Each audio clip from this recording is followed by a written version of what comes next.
Welcome to today's program. My name is Glenn Diesen. I'm a professor of political science. With me is Alexander Mercouris from the excellent Duran.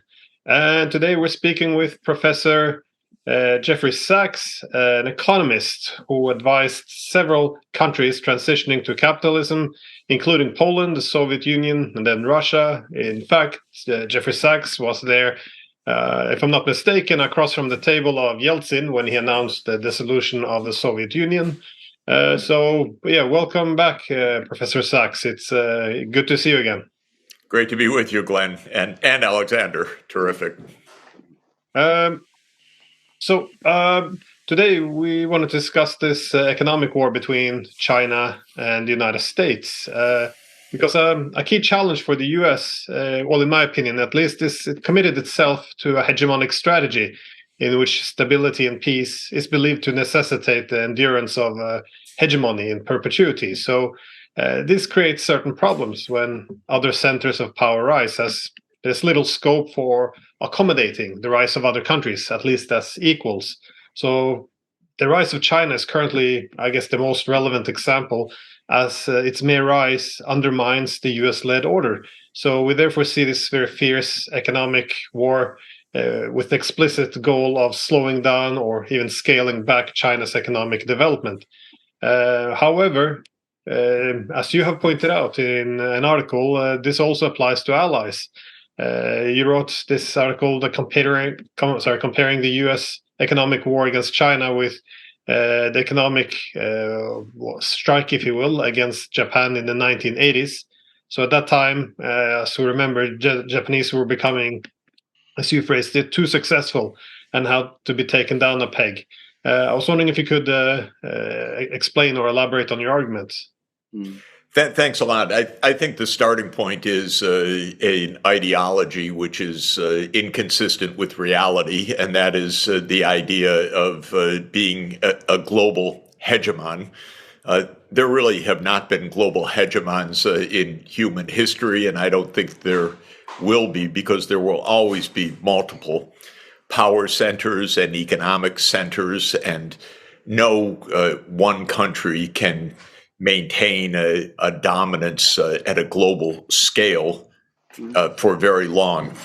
Now, the U.S. Inherited this ideology from Britain, which did have a kind of global dominance in the 19th century because it was the first one to get to the steam engine. It was the first one to industrialize.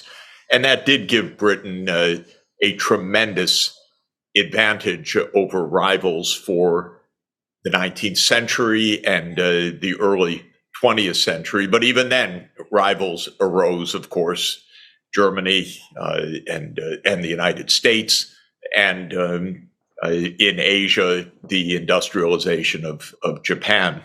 Well, there's a lot of history there, but just to say, after two world wars and the Great Depression in between, and the fact that the United States was pretty much immune from the physical war of the Second World War, other than one-day attack on Pearl Harbor. The U.S. emerged at the end of 1945 as a remarkably dominant country temporarily. It had the atomic bomb. It had a vast industry. It really was way ahead in technology, in part because so many of Europe's top technologists, scientists, and engineers had fled Hitler and had come to the United States. And so the U.S. Really looked at itself and said, well, now we run the world. And that became the core of U.S. Political strategy, statecraft, grand strategy, if you want to call it that, and ideology.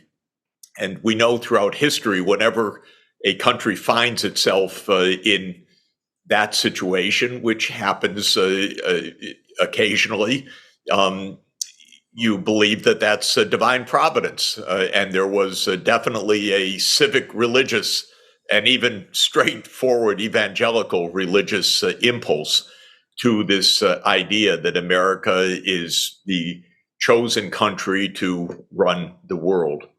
And Henry Luce did a trick on the United States, of course, the editor of Time magazine in the 1940s, when he proclaimed the American century.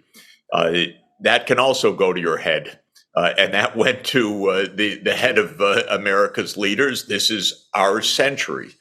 Of course, soon enough, the United States decided that it was contending with a rival, the Soviet Union, and the Cold War was this grand rivalry in systems, as it was supposed. Even that really requires careful historical dissection, because the Cold War itself, in my view, could have been ended or avoided entirely had the U.S. chosen a different strategy in Europe, one based on Germany's neutrality rather than rebuilding Germany's military after World War II, at least the Western controlled part of Germany. That's a little bit of a digression, but just to say the United States competed with the Soviet Union, and at the end of the Soviet Union, and with the dissolution of the Soviet Union in 1991, this seemed to be the moment, the full realization of this dream of deliverance, global peace under the U.S. Hegemon, just a little bit of cleaning up to do, but the U.S. would run the show.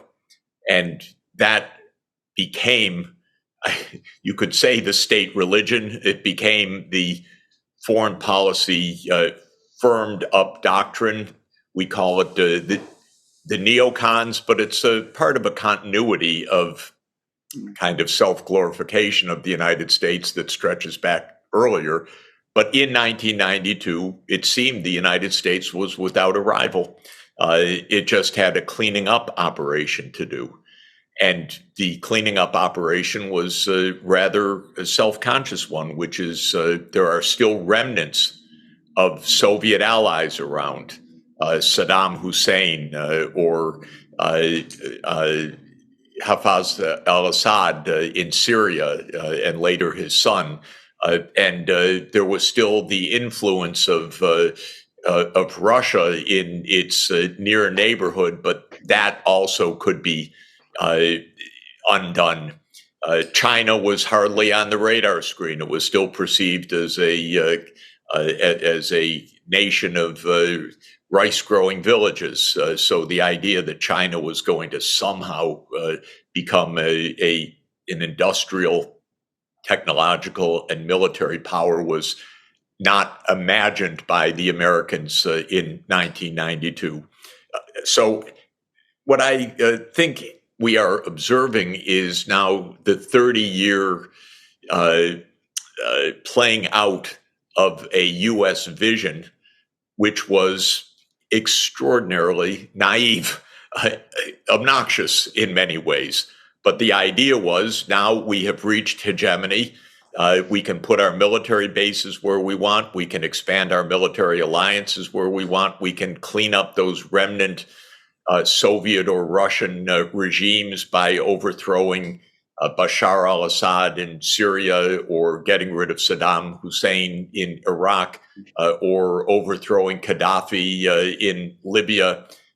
We can make sure that we have friendly, even suppliant regimes throughout Central and Eastern Europe and the former Soviet Union. And we can just keep encroaching. And it was even a project, it remains to this day a project of some, to basically break Russia apart the same way that the Soviet Union had broken apart. So there is an active project with many U.S. political leaders to so-called decolonize Russia.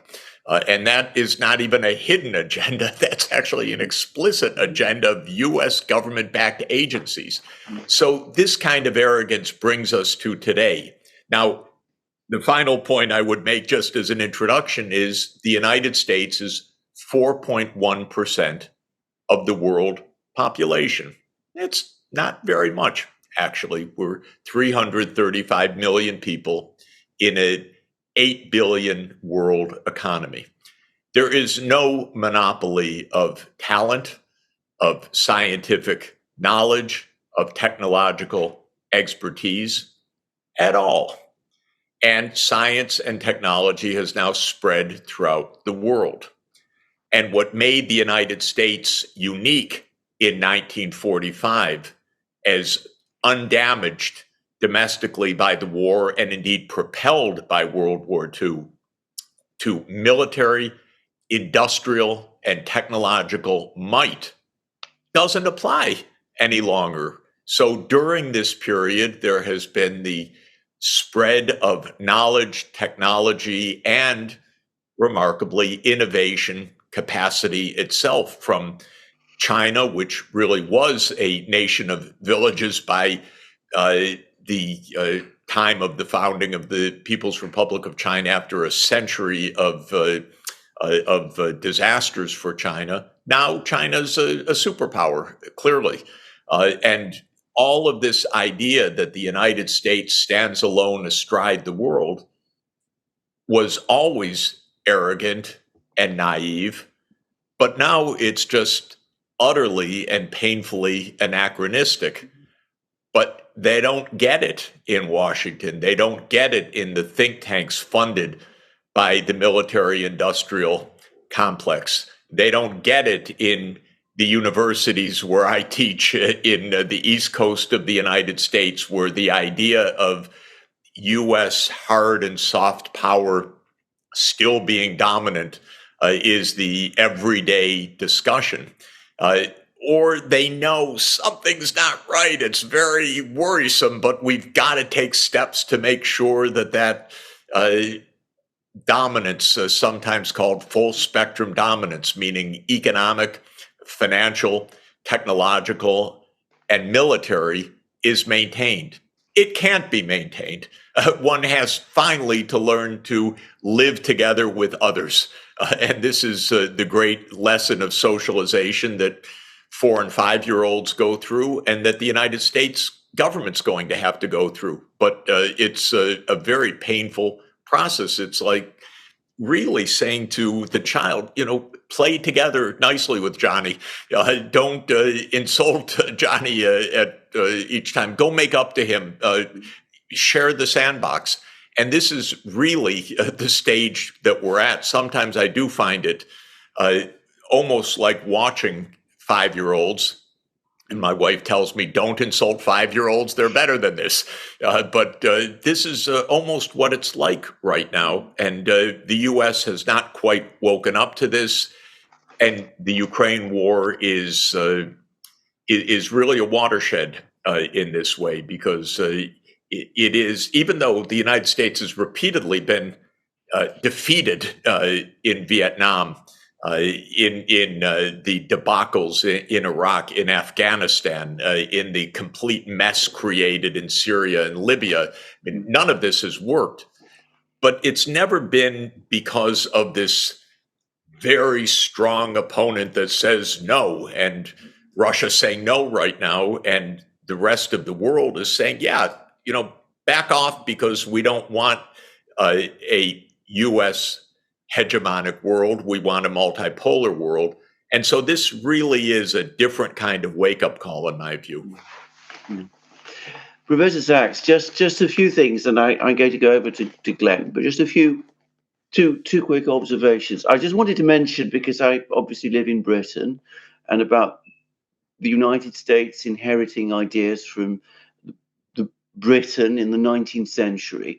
Not only is this actually true, but it was actually intended. It was something that actually happened quite consciously at the end of the 19th and early 20th century. The British, this is well-established academic history, I should make clear. The British, from having been very, very wary of the United States in the mid-19th century, and even hostile towards it to a great degree, when they began to become conscious that their power was starting to wane, they looked for the other English-speaking country that would take take the flame, the weight from them, and would in effect continue the project. And in fact, there was a well-known speech that Joseph Chamberlain, who was the colonial secretary at the time, father of Neville, by the way, he actually said the weary Titan staggers under the too vast orb of its fate. And he invited other countries. He meant the dominions, the British dominions, but he also, of course, meant the United States to start helping Britain with that particular burden. This is a long topic, a very, very long topic, but it's something that people perhaps are not aware of the extent that they ought to be. And of course, in perhaps Churchill's most famous speech, he says, until the time that the new world comes to rescue the old world in the outbreak of World War II. So looking to the United States as ultimately the military and industrial force that would come to rescue the British Empire. Indeed, and Churchill always spoke about the English-speaking people, and he even wrote a history about the history of the English-speaking people. So anyway, that's I think, by the way, just to say that is so important, because the English-speaking people is now the Five Eyes. It's now the intelligence system of Britain, or United Kingdom, U.S., Canada, Australia, New Zealand. So it's formalized into a formal security structure as the English-speaking peoples. That's what it's become, is a security structure. Absolutely. One shouldn't just blame the British, because, of course, there was, on the other side in the United States, there were all kinds of people who were very interested and receptive in these ideas. But absolutely, just to say, this isn't just chance that things turned out that way. Now, the other thing that I was listening to all that you were saying, and of course, just before we started this program, I was reading a speech that Secretary Blinken has just given at Johns Hopkins University. Most interesting speech, because, of course, he says in some respects many of the same things that you are saying, though, of course, from a completely different perspective. He says that we had this wonderful period after the end of the Cold War, when everything had become sorted out, the liberal order seemed secure, everything was moving forward in a very good way. Of course, there were some, problems. We had a war in Yugoslavia, we had a financial crisis in 2008, but these are just wrinkles in the wonderful situation that we were in. And unfortunately, sadly, tragically, now it's no longer the case any longer. We have this league of autocracies who are working together to defy us. And he made it very clear which of those countries is the great adversary. He actually stated China is the great challenge, because they can compete with us in politics, economics, in every field. And of course, the very interesting thing is the rest of his speech is not about coming to terms with that fact. It is about the United States working to push this challenge back, to defeat it, to somehow restore that period of unchallenged dominance which it had just lost. And it was both in some ways a very pessimistic speech, because he understands that this unipolar moment has gone. In fact, he's all but saying it, but he's completely unreconciled to the fact of its passing, and is looking for ways to reverse it. And of course, he singles out China. China is now the great adversary. Of course, the Russians are causing all kinds of problems, but they are essentially an auxiliary to the Chinese, who are leading the autocracies around the world. And he complains that many countries are hedging, that they're no longer lining up with the West. Some of them are hedging. They're thinking about moving to the side of the autocracies. And he talks about corporations and NGOs and other things other people, other entities doing the same thing. So it's exactly, in some ways, he recognizes the change that you're talking about. But, and this is the dangerous thing, he wants to reverse it. And he wants to reverse it by essentially going after China. It's, of course, very dangerous, and it could mean a war over Taiwan, for example, exactly provoked in the way that the war in Ukraine was provoked. The U.S. political class really believes that pouring in arms to Taiwan somehow protects Taiwan, rather than exactly making it vulnerable to the Ukraine syndrome, which is to get destroyed because of a great power competition. And of course, the Ukrainians have their own responsibility in blundering horribly their way to this. But this is a message I also gave to Taiwan when I was visiting recently, which is no amount of arms flows from the United States could make you safe. Only the opposite. They will make you completely endangered in this fantasy of the U.S. And I think it's actually very interesting to take even a further conceptual step back, because the rise of Britain in the 19th century, the dominance of Europe, can be seen even in a longer historical wave that I think is just worth mentioning. And that is that if you go back to Adam Smith and my favorite passage of The Wealth of Nations, written in 1776, he has a paragraph that's remarkably humane and remarkably clever, where he says the two most significant events in the history of mankind were the discovery of the Americas and of the sea route from Europe to Asia. So the first Columbus's voyages and then Vasco da Gama's voyages around the Cape of Good Hope. And he says these have transformed the world, they've interconnected the world. And then in this actually remarkable paragraph that people can find online, he says that a grave misfortune fell to the native inhabitants of the East and West Indies when these connections were first made, because of the predominance of power of the Europeans over the native inhabitants.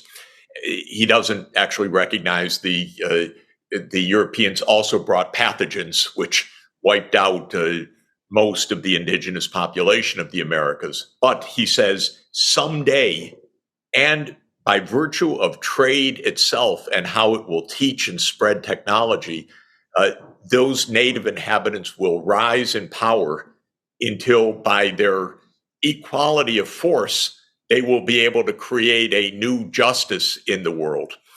And what's amazing for me looking back at this, Smith wrote in 1776, he was talking about voyages of 1492 and 1498, and he said, we're just at the beginning of this, and eventually there's going to be an evening out of economic power. What we're seeing right now is not only the end of the U.S.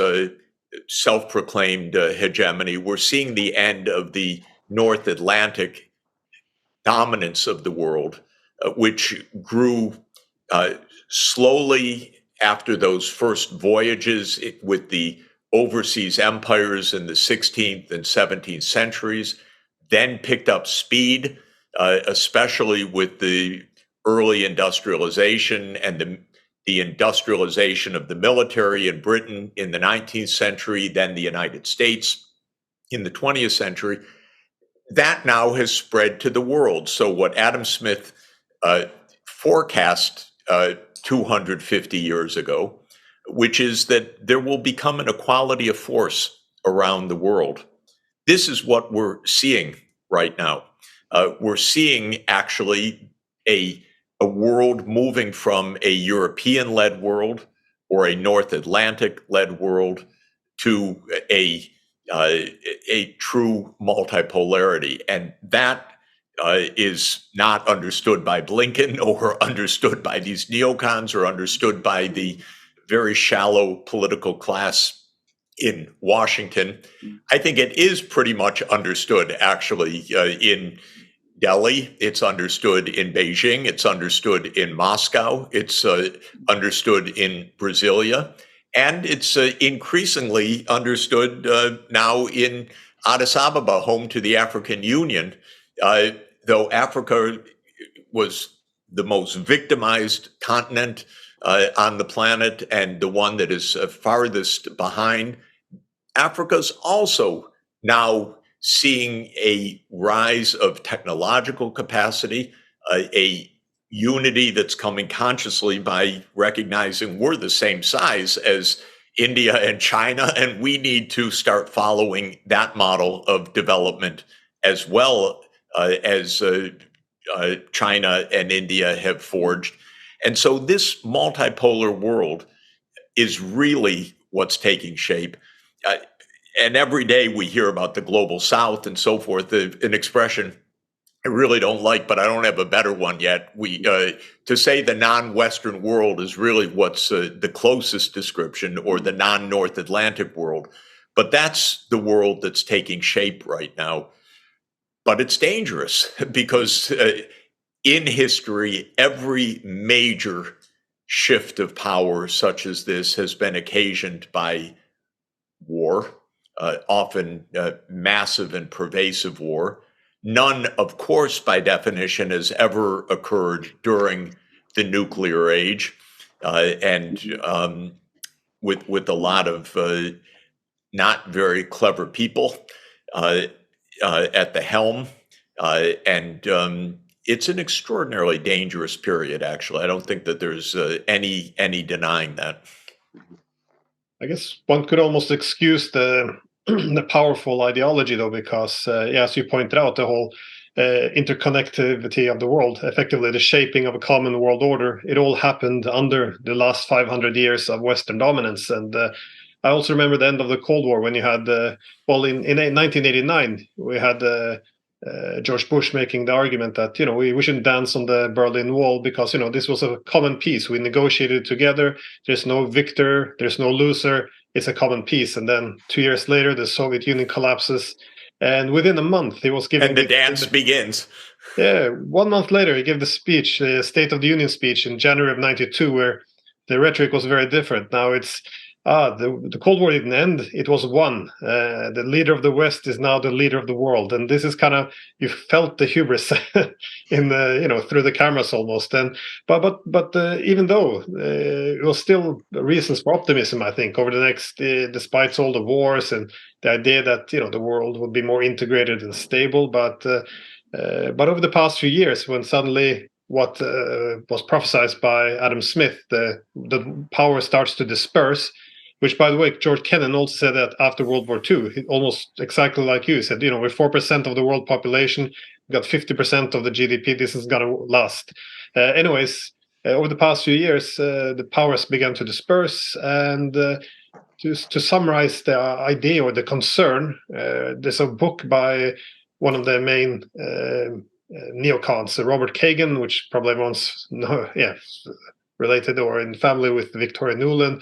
Well, but this is amazing. The husband of Victoria Nuland, he's the ideologue, at least the writer of the screeds on the liberal hegemony, not so liberal, but in any way the desirability of the hegemony, and his wife has been the point person putting this into place step by step in this horribly destructive way. But the mentality of the title of his book, I thought, was very revealing, because it's the jungle's growing back. This was the idea, where he used the Oriental language of the garden versus the jungle, because civility was spreading around the world under United States, and suddenly now the jungle is growing back. So, and the European Union also used the same language, the garden and the jungle. So the jungle is invading us unless we go out now in the jungle. So By the way, when stage, Josep Borrell, the High Representative of the European Union, used that exact expression, clearly he was quoting either consciously or unconsciously Kagan, and that's horrible. I mean, he was showing actually the insidious depth of this neocon ideology at the core of the European Commission. I was horrified. Of course, he was called for it, but he wasn't called for it by people recognizing that it came from Kagan. He was called for it for its implicit racism and so forth. But it was more than that. It was just the direct link of the Washington and the Brussels neocons with this idea of we control things and we need to control things to keep the barbarians at bay.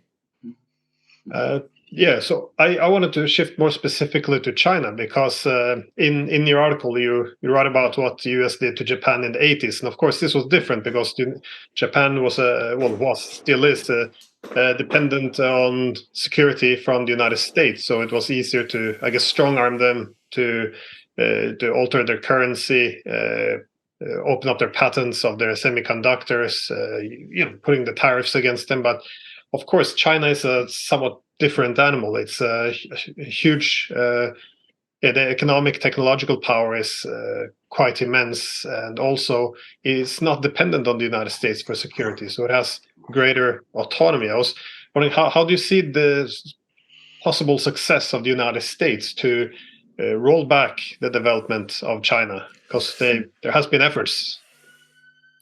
I think that Huawei gave a good answer to this a couple of weeks ago because the idea took hold in Washington in recent years that the real chokehold for the future world economy is 7-nanometer chips or the extreme ultraviolet lithography.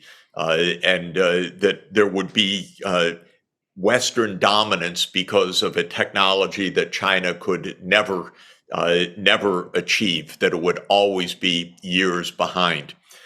Now, as a general proposition, I just recalled as I heard this how wrong such a prediction has repeatedly been, because there is no monopoly on scientific skill. There is no monopoly on technology. Technology spreads. It does get reverse engineered. It does get copied. It does get stolen, by the way, in all directions. So this is not one way or another. And the idea that you keep the technological lead is always a naive idea. At the end of World War II, there was a debate where the scientists that were at Los Alamos and had developed the atomic bomb sensed we should share this now with the Soviet Union. We should bring this under international control. And the powers that be in Washington in the early Truman administration decided, no, it's going to take the Soviet Union 30 years to develop an atomic bomb. There's just no way they're going to be able to do it. Of course, a few years later, this was completely disproved. And then with the thermonuclear bomb, the fusion hydrogen bomb, this was also almost an immediate replication in the Soviet Union. So the idea that you keep this technological lead and there are these great chokeholds of technology is just at the gut. I doubted it. But then Huawei came along a couple of weeks ago and said, oh, this wonderful chip, this A100 NVIDIA chip, which is the key graphic processing unit chip for artificial intelligence, large language models, and supposedly military applications and so forth. Well, Huawei just put it in its new phone. So something, not that chip, but a Chinese-made chip that has this tremendous capacity. I think everyone's still scrambling to figure out exactly what is in that phone, but it seems to be holding up to scrutiny that this has been a rapid advance. And if this is not the definitive proof of that, there will be another one soon and another one after that and another one after that. The idea that the United States is going to stop China's progress this way is hugely doubtful and not only morally wrong and dangerous because it's so directly provocative and so directly in violation of any norm of interstate relations other than overt conflict. But it's also extremely naive to believe that this secret is held by the U.S. and can never be replicated. And so I think that with Japan, just to go back to the analogy, Japan also made terrific advances in semiconductors, in DRAMs at the time, and memory chips and flash chips and so forth. And the United States said, well, we've got to stop this. Japan was more compliant in the U.S. pressures because Japan is much more vulnerable than China to such pressures. Japan, after all, interprets itself as being under the U.S. security umbrella. I think it's a mistake, by the way that Japan views this, because, well, I'll come to that in just one moment. But in any event, Japan allowed its growth to be basically dialed dramatically down at the end of the 1980s by accepting a vastly overvalued currency as part of a political deal, by accepting voluntary export constraints as a political deal, and by not having any alternatives also, because the U.S. was Japan's market. When it comes to China, China doesn't accept, of course, a subservient role to U.S. security. China's not going to agree to such measures.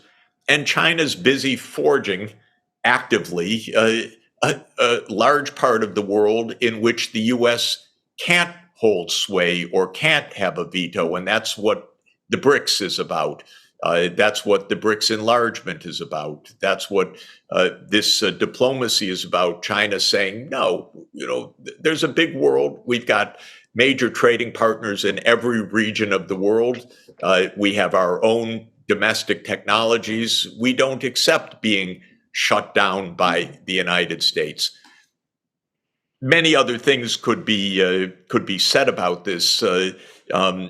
But one small point I would make is that the macroeconomic advice, my profession, that is given now to China is all wrong, which is the U.S. says, stop exporting, stop trying to do all these things, just consume. And China should not follow such advice. China should be exporting and investing and still building its economy and its capacity, and not going to a slow growth consumption economy. China still has a lot of development ahead, and it should see if the U.S. market is going to be closed in effect, it should continue to actively export to the rest of the world because it's got world competitive, low cost, high quality technologies that the rest of the world needs for its development. So in my view, there are decades ahead of China's growth by being engaged actively in trade and investment throughout Africa, throughout Latin America, throughout Southeast Asia. And I don't see the U.S. in any position to stop that. I think I would just wanted to add to all of that this idea of trying to restrict technology and the diffusion of technology is a good thing. It should be seen as a good thing. It should not be seen as a bad thing. I mean, trying to prevent other countries from developing their technology, their own, is in effect a sacrifice well-being, not just their well-being, ultimately your well-being also, in order to achieve an ephemeral power position, because that's what it amounts to.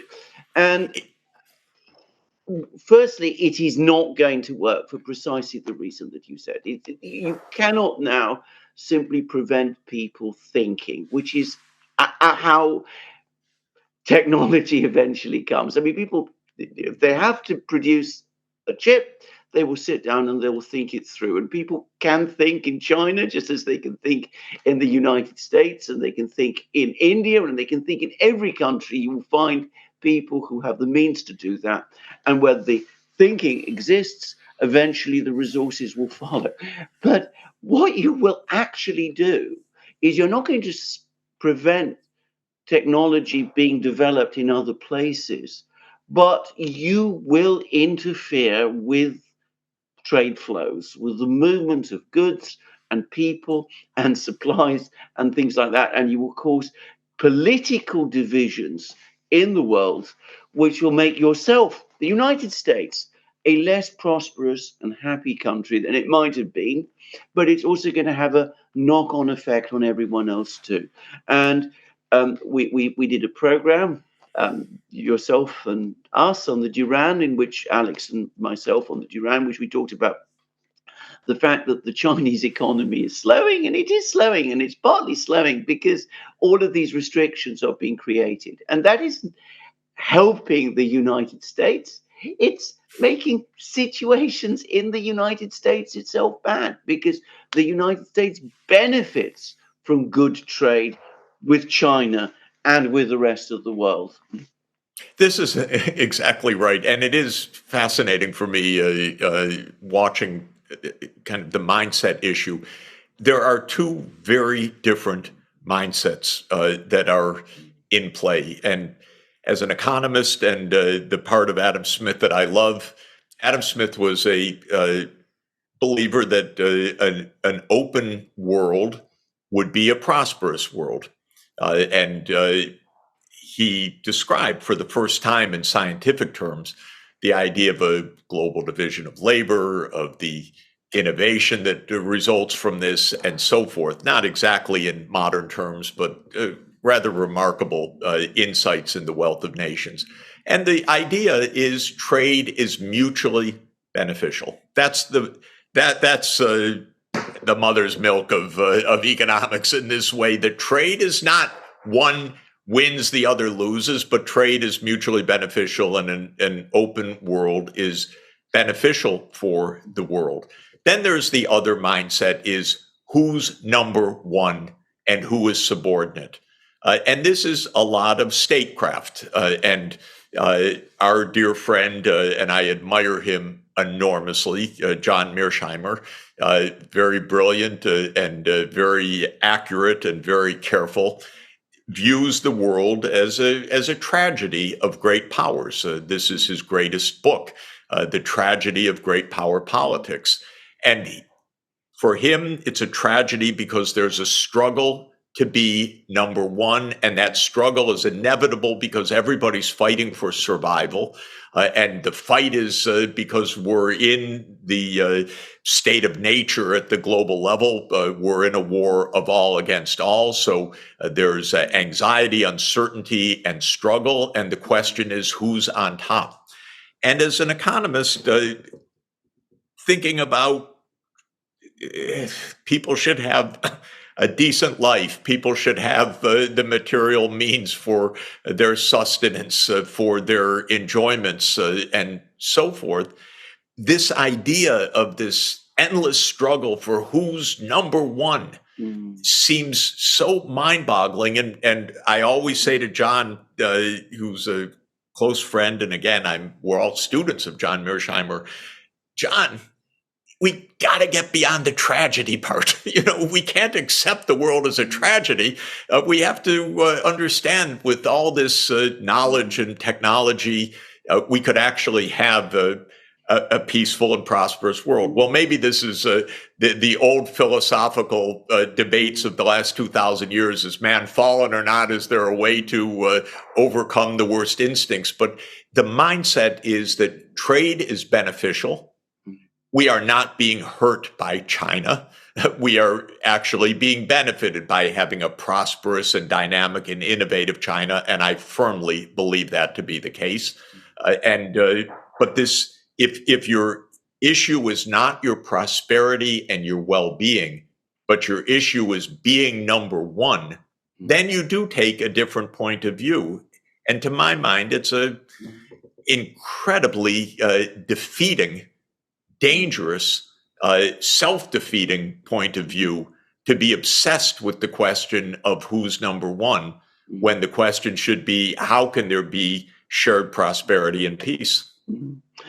Can I just make an observation? That's very interesting, by the way, because just make an observation about this, which is that I think this idea of intense interstate competition with a view to one country becoming ultimately dominant derives very much from European history, modern European history, specifically the history in Europe from about the start of the 18th century, when you have a small number of European powers, great powers, in intense competition with each other.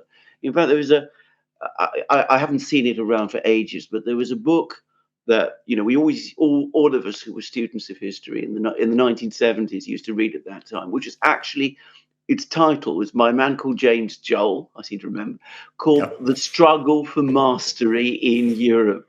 And I remember that book. Now, I have to say, I think this is, first of all, in the 19th century, there was actually some kind of an attempt to get away from that. There was an understanding that interstate competition between the great powers was dangerous, and you had this attempt, which is not wholly unsuccessful, to create the so-called Concert of Europe, which did preserve a kind of peace through most of the 19th century. Then in the 20th century, it all broke down. But it's still, I think, primarily a European phenomenon. It's because the European system became so dominant in the world, because the whole world, if you like, was drawn into the competition between the European powers, because Europe became so powerful in the 18th and 19th and 20th century. I think that it's perhaps unwise to think that this is how humanity must always be structured. Both Alexander, this is and after. This is completely correct and absolutely fascinating, because I've been having very intensive discussions with Chinese colleagues, counterparts, students, and so forth about this issue. China's idea of statecraft, including international statecraft, really is different from the Western view. And for China, the idea of this inevitable interstate conflict is not their history. Their history was large dynasties that sometimes fell apart internally, but that was the tragedy that needed to be restored by unity. And the idea, even regionally, of course, was mostly the Middle Kingdom idea, which was, we don't need to go to war with our neighbors. We need a system of peace, reciprocity, yes, hierarchy in the heyday of the Ming and the Qing dynasties, but not this interstate conflict. And I would say it goes back even before the 18th century, or the proverbial Westphalia settlement of 1648, which is sometimes the date given for the Western state system. But actually, I'd say all the way back to the Roman Empire and its contemporary Han Empire in China. Both of them broke up, but the Roman Empire was never reconstructed, although there were claimants to try to reconstruct it, often extremely violent.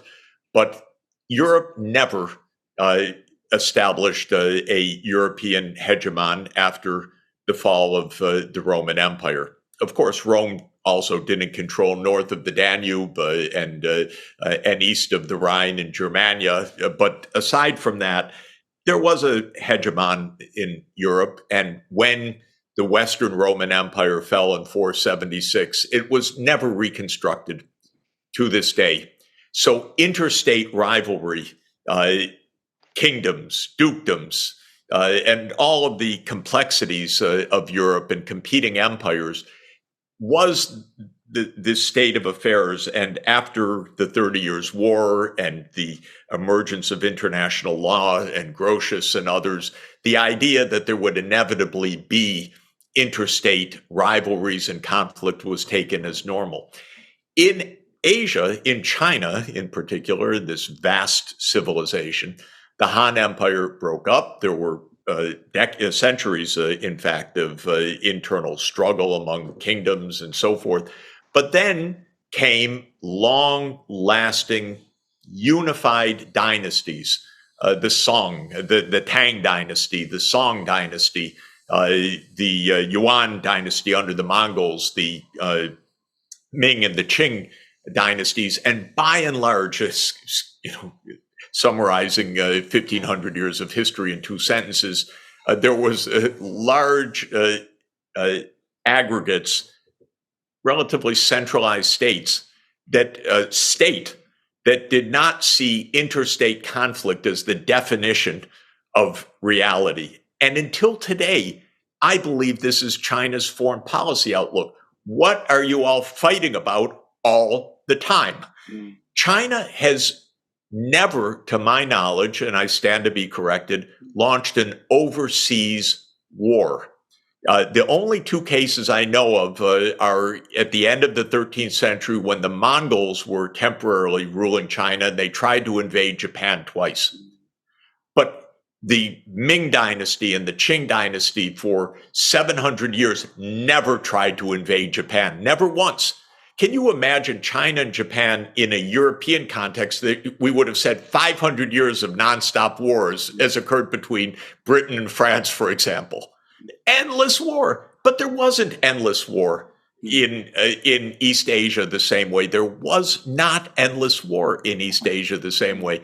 And at the end of the 19th century, absolutely fascinatingly, Japan industrialized first because of revolutionary changes taken in the so-called Meiji Restoration of 1868.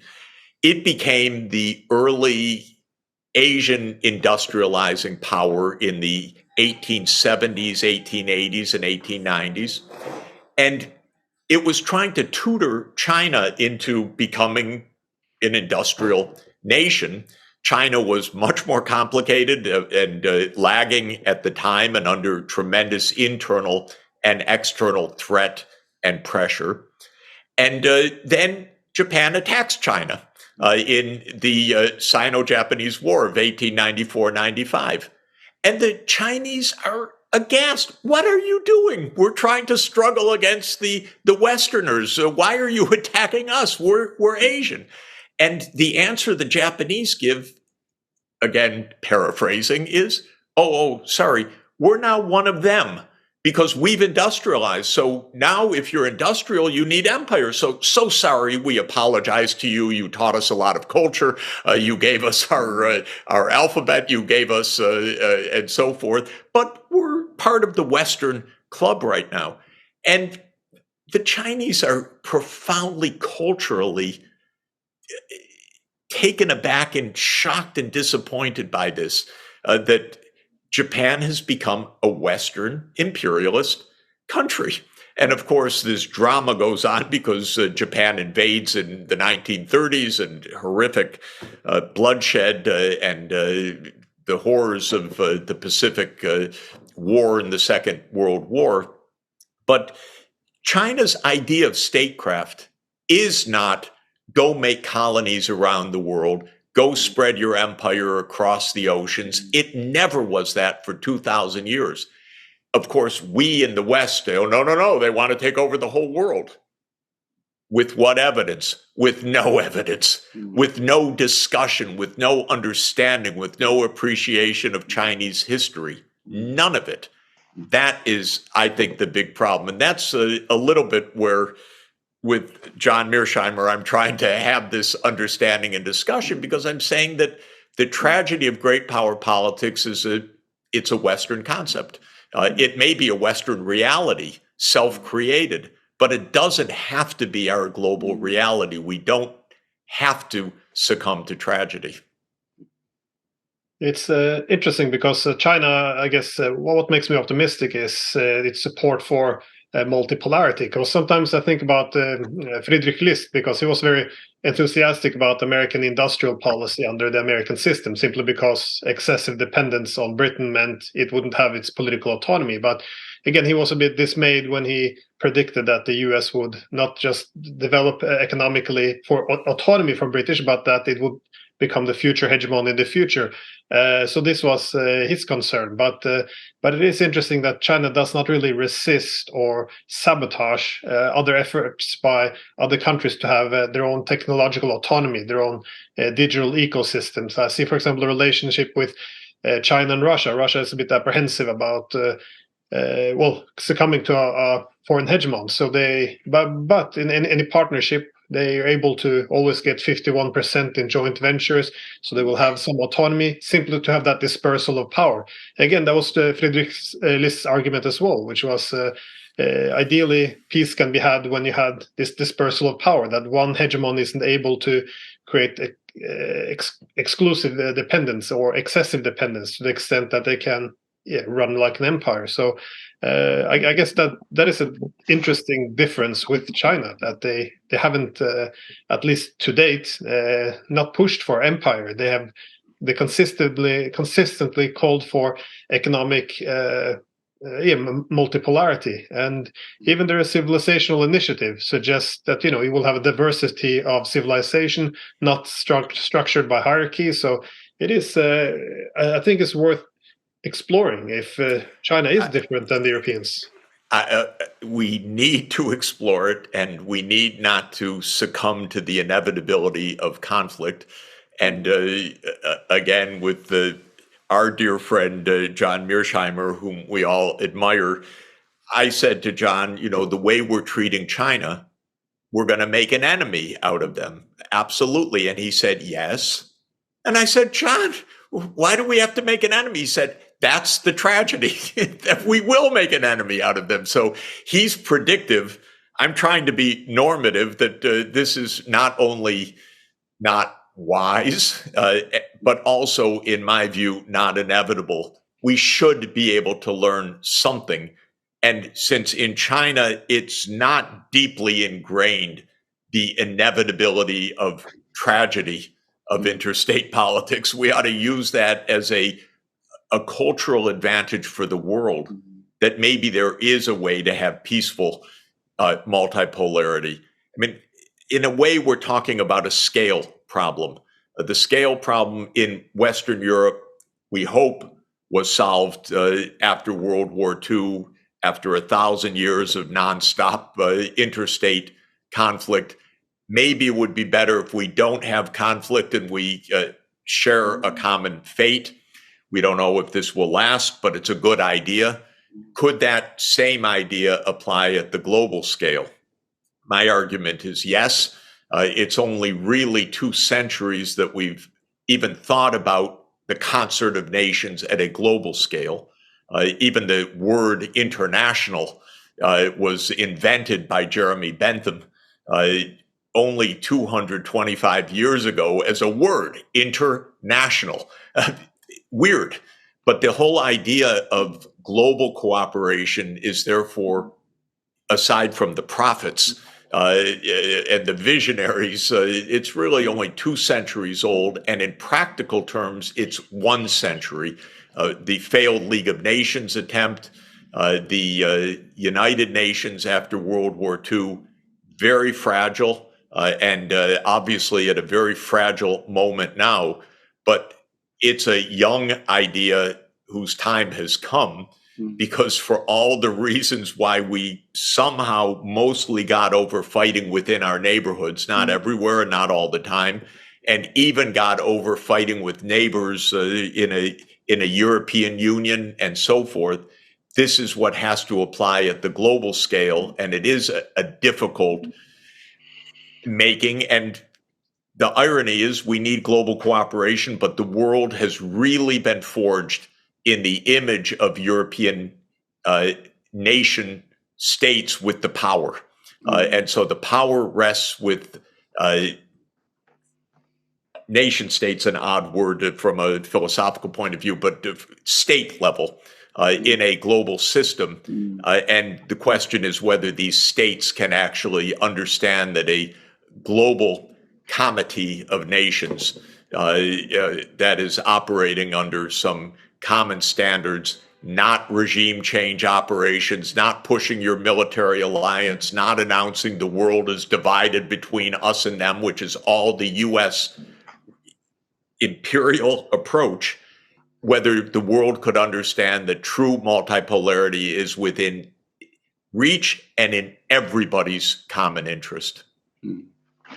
Just a few quick things. Firstly, The Struggle for Mastery in Europe, I remember, is written by A.J.P. Taylor, whom I was once privileged to be lectured by. So I've never forgotten him. But anyway, remember the title as a classic of reading and undergraduate.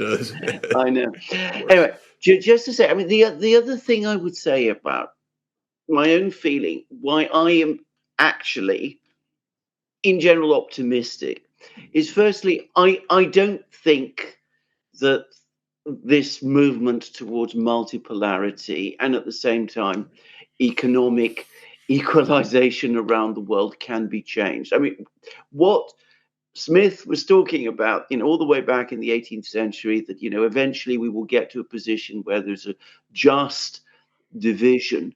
I think that's, if you could see it coming then, we can certainly see it coming now. There's going to be a difficult period, but I don't think it can be resisted. And I don't think ultimately we're going to find ourselves in a great power war.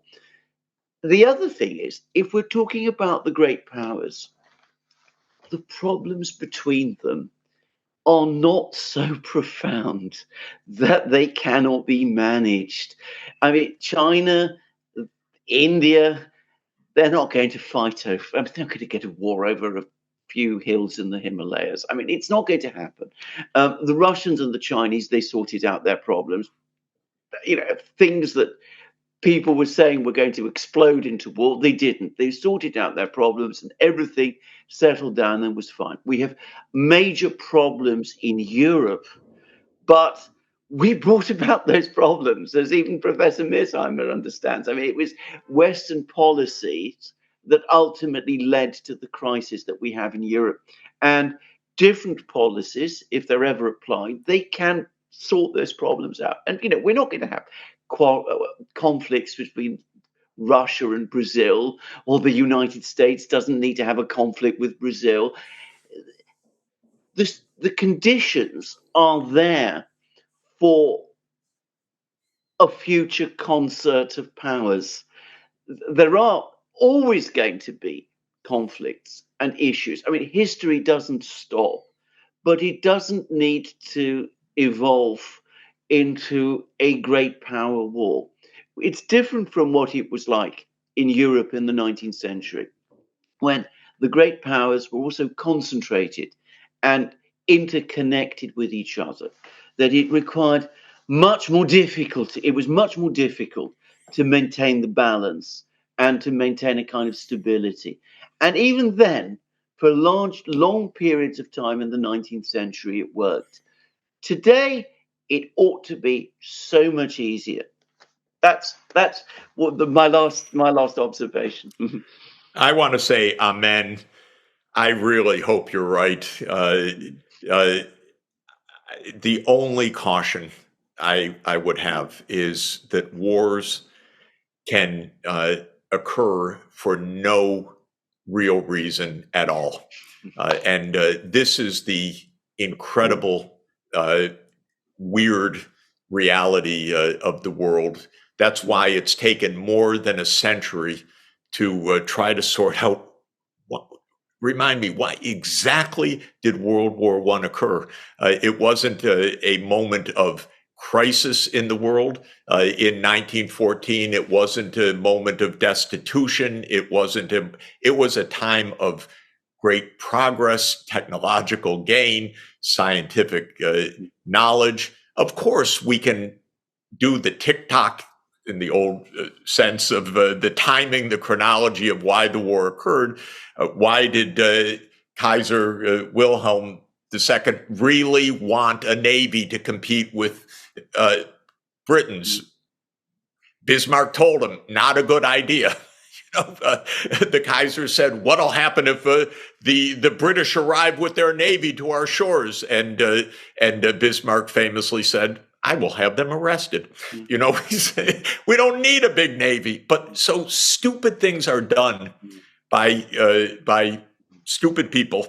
That's my only caution, because I think what you're saying is absolutely right. There are no fundamental reasons for conflict between the US and China. I would say between Europe and Russia, or between the US and Russia. There's no deep reasons between China and India. We're talking about psychological dynamics more than any real conflicts of interest. And you're completely right about that. The only caution is Norman Angell said the same thing 110 years ago in The Illusions of War. He said, there's no reason for war. It can't bring about anything good. There's no advantage to it. And then came World War I. So this is for me, the single biggest bottom line: stop the warmongering, end the war in Ukraine at the negotiating table. Now, it was based on politics, just like von Clausewitz always said. The war in Ukraine is politics with other means. It is about the politics of NATO enlargement. The United States has to stop this, give some space to Russia. Russia has to stop this and give some space to Ukraine to exist as a sovereign nation. Nobody can dispute that that's fundamentally possible and beneficial. And the United States needs to back off over Taiwan and respect the one China policy. And then we can get on to actually having a decent world. Professor Sachs, I just wanted to say thank you again for an amazing program. Glenn? Glenn? No, thank you as well. Sorry for going a bit over time, but no, pleasure to be with you guys, and look forward to the next time. Great. See you then. Thanks a lot.